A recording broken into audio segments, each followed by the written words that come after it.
फिलिस्तीन में 70,000 हताहत। इजरायल पूरे फिलिस्तीन में यानी वेस्ट बैंक और गाजा में 7 अक्टूबर के बाद से अब तक कुल 70,000 लोगों को या तो मार चुका है या घायल कर चुका है या इमारतों के मलबे में दफन कर चुका है।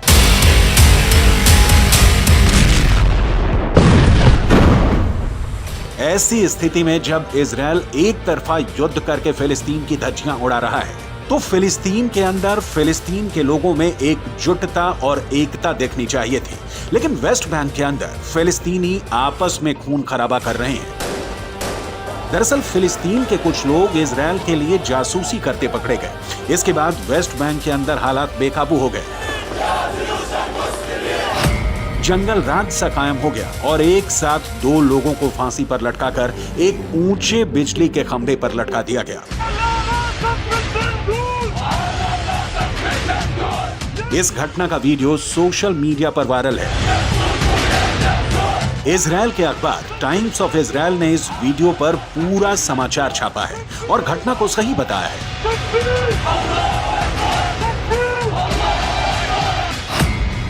इजरायल और फिलिस्तीन के नक्शे को अगर देखें तो मुख्य रूप से 3 क्षेत्र दिखाई देते हैं। जेरूसलम के आसपास का हिस्सा वेस्ट बैंक है। इजरायल के दक्षिण में गाजा पट्टी है। गाजा पट्टी में करीब 22 लाख फिलिस्तीनी रहते हैं। वेस्ट बैंक के अंदर करीब 27 लाख फिलिस्तीनी रहते हैं और इजरायल की मुख्य भूमि में करीब 20 लाख अरब और फिलिस्तीन मूल के लोग रहते हैं। अगर 20 लाख फिलिस्तीनी और अरबी मूल के लोग इजरायल के नागरिकों के साथ शांति से रह सकते हैं तो फिर इजरायल और फिलिस्तीन के बीच शांति स्थापित क्यों नहीं हो सकती? इस सवाल का जवाब ये तस्वीरें हैं जो वेस्ट बैंक के अंदर तुलकेरम शहर के हैं। यहाँ पर फिलिस्तीन के कट्टरपंथियों ने भीषण हत्याकांड को अंजाम दिया है। तस्वीरें इतनी विभत्स हैं कि आपको दिखा ही नहीं सकते हैं, लेकिन इन तस्वीरों में क्या है ये आपको विस्तार से बताएंगे। लेकिन पहले आपको इजरायल के उन 2 जासूसों के बारे में बताते हैं जो फिलिस्तीनी मूल के थे। वेस्ट बैंक के राजनीतिक संगठन फतेह और उसकी सैन्य शाखा अल कुद्स शहीद ब्रिगेड ने इन दोनों को पीट कर और फांसी देकर मार डाला है। अल कुद्स शहीद ब्रिगेड ने 31 साल के हमजा मुबारक को मार दिया। इसके अलावा 29 साल के आजम जुबरा को भी मार दिया है। अब देखिए तस्वीर नंबर 1। इस तस्वीर में इजरायल की खुफिया एजेंसी के एजेंट 31 साल के हमजा मुबारक और 29 साल के आजम जुबरा को मारकर सड़क पर फेंक दिया गया और इन दोनों की लाशों के चारों तरफ फिलिस्तीन की अल कुद्स शहीद ब्रिगेड के लड़ाके जश्न मना रहे हैं और अल्लाहू अकबर के नारे लगा रहे हैं।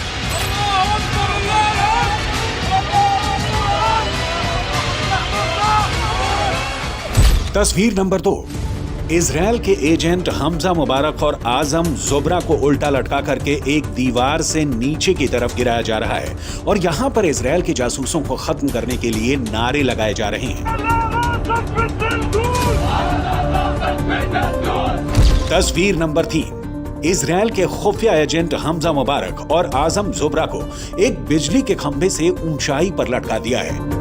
दरअसल इजरायल के इन जासूसों को फिलिस्तीन के वेस्ट बैंक के अल कुद्स शहीद ब्रिगेड ने इसलिए बुरी तरह तड़पाकर क्रूरतापूर्ण तरीके से मारा ताकि वेस्ट बैंक के अंदर दोबारा कोई भी इजरायल की जासूसी करने की हिम्मत भी न जुटा सके। इजरायल के जासूसों को ऊंचे खंभों पर इसलिए लटकाया गया है ताकि फिलिस्तीन के लोग ये देख सकें कि इजरायल के लिए जासूसी करने का अंजाम क्या हो सकता है। दरअसल वेस्ट बैंक की अल कुद्स शहीद ब्रिगेड ने इन दोनों पर आरोप लगाया था कि इन्होंने इजरायल के लिए जेनिन में जासूसी की, जिसकी वजह से वेस्ट बैंक के 6 आतंकवादी इजरायल की सेना के शिकार हो गए। यानी अगर देखा जाए तो एक तरफ गाजा पट्टी में एक मुर्दा शांति छाई हुई है, यानी मातम वाली शांति छाई हुई है, और दूसरी तरफ वेस्ट बैंक के अंदर एक खूनी गदर मचा हुआ है। लेकिन इजरायल के प्रधानमंत्री बेंजामिन नेतन्याहू को चैन नहीं है। ये संघर्ष विराम उनको फूटी आंख नहीं सुहा रहा है। इसीलिए संघर्ष विराम खत्म होने से ठीक पहले वो गाजा पट्टी के अंदर पहुंच गए और उन्होंने गाजा पट्टी के अंदर मौजूद इजरायल के सैनिकों से मुलाकात की। 7 अक्टूबर के बाद ग्राउंड ऑपरेशन शुरू होने के बाद पहली बार नेतन्याहू गाजा पट्टी के अंदर गए थे और उन्होंने अपने इजरायल के सैनिकों को यह संदेश दिया कि युद्ध पूरी ताकत से लड़ा जाएगा और हमास के अंतिम आतंकी तक युद्ध लड़ा जाएगा।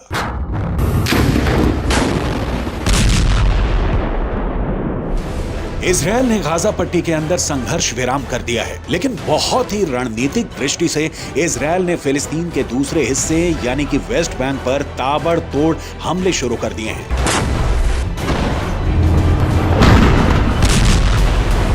तमाम विशेषज्ञ अब ये कहने पर मजबूर हो रहे हैं कि वेस्ट बैंक अब दूसरा गाजा बन चुका है। जब तक इजरायल अपनी एयरफोर्स के माध्यम से गाजा पट्टी पर बमबार्डिंग करता रहा, तब तक इजरायल के सैनिकों के मारे जाने की संख्या का आंकड़ा लगभग स्थिर रहा। लेकिन जैसे इजरायल ने अपना ग्राउंड ऑपरेशन शुरू किया,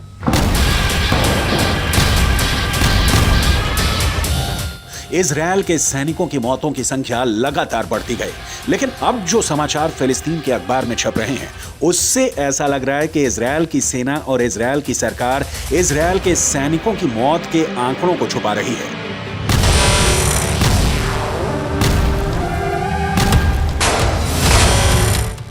फिलिस्तीन क्रॉनिकल नाम के एक अखबार में इजरायल के मिलिट्री सिमेट्री यानी इजरायल के सैन्य कब्रिस्तान यानी वो जगह जहां पर इजरायल के सैनिकों को दफन किया जाता है, उस जगह के डायरेक्टर डेविड वार्नर बरूच का एक इंटरव्यू छपा है। इस इंटरव्यू में इजरायल की मिलिट्री सिमेट्री के डायरेक्टर डेविड वार्नर ने कहा है कि इजरायल के अंदर हर घंटे एक इजरायली सैनिक का शव कब्रिस्तान में दफन होने के लिए आ रहा है। इस इंटरव्यू को फिलिस्तीन और अरब देशों के अखबारों ने हाथों हाथ लिया और यह दावा किया कि इजरायल के सैनिकों की मौत का आंकड़ा आधिकारिक आंकड़े से कहीं ज्यादा है। जेरूशलम के पश्चिमी इलाके में माउंट हर्जल कब्रिस्तान है और यहां पर इजरायल की सेना में काम करने वाले सैनिकों को दफनाया जाता है। मिडल ईस्ट मॉनिटर नाम की एक और न्यूज वेबसाइट में इस कब्रिस्तान के डायरेक्टर डेविड ओरेन का बयान छपा है कि पिछले 48 घंटे में 50 इजरायली सैनिकों को दफनाया गया है। ये चौंका देने वाली बात है क्योंकि इजरायल ने दावा किया है कि 7 अक्टूबर से अब तक इजरायल के करीब 400 सैनिक मारे गए हैं। इनमें से करीब 80 सैनिक गाजा के ग्राउंड ऑपरेशन में मारे गए हैं, करीब 10 सैनिक लेबनान के बॉर्डर पर हिजबुल्लाह से लड़ते हुए मारे गए हैं और 300 से ज्यादा सैनिक 7 अक्टूबर और उसके बाद एक हफ्ते तक इजरायल के अंदर हमास के आतंकवादियों से सीधे लड़ते हुए मारे गए हैं।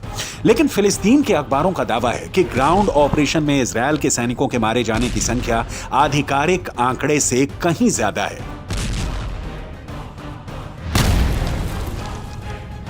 अगर इजरायल के मिलिट्री सिमेट्री यानी सैन्य कब्रिस्तान के डायरेक्टर डेविड वारेन के आंकड़ों को सही माने और इस हिसाब से अनुमान लगाएं कि हर घंटे में एक सैनिक की मौत हो रही है, तो इजरायल के ग्राउंड ऑपरेशन को लगभग 30 दिन हो चुके हैं। एक दिन में 24 घंटे होते हैं, यानी 30 दिन में 720 घंटे। अगर इजरायल के सैन्य कब्रिस्तान के डायरेक्टर के मुताबिक हर घंटे में एक सैनिक की मौत हो रही है, तो इसका मतलब यह है कि अब तक ग्राउंड ऑपरेशन से 30 दिनों में 720 सैनिकों की मौत हो चुकी है। यह सिर्फ एक अनुमान है, इसकी पुष्टि नहीं की जा सकती है। इतना ही नहीं, हिजबुल्लाह दावा यह करता है कि लेबनान के बॉर्डर पर जो जंग चल रही है उसमें हिजबुल्लाह के 80 लड़ाके मारे गए हैं, जबकि इजरायल के करीब 10 सैनिक मारे गए हैं। जबकि हिजबुल्लाह को सपोर्ट करने वाले देश ईरान के सर्वोच्च नेता खामनेई भी ये बयान जारी कर चुके हैं। इजरायल के ज्यादा सैनिक मारे गए हैं, लेकिन इजरायल आंकड़ों को छुपा रहा है। अब ऐसे में सवाल ये उठता है कि क्या वाकई में इजरायल की सेना अपने मारे गए सैनिकों के आंकड़ों को छुपा रही है? इजरायल की सेना प्रोपेगेंडा वॉर में हमेशा आगे रहती है। आज भी इजरायल के और हमास के युद्ध में अगर देखा जाए तो हमास के पक्ष में बात करने वाले गाजा पट्टी के फिलिस्तीनी पत्रकारों की हालत बहुत ज्यादा खराब है। गाजा पट्टी के अंदर लगातार हुई बमबारी में अब तक करीब 45 पत्रकार मारे जा चुके हैं जो फिलिस्तीन के मुद्दे को कवर कर रहे थे।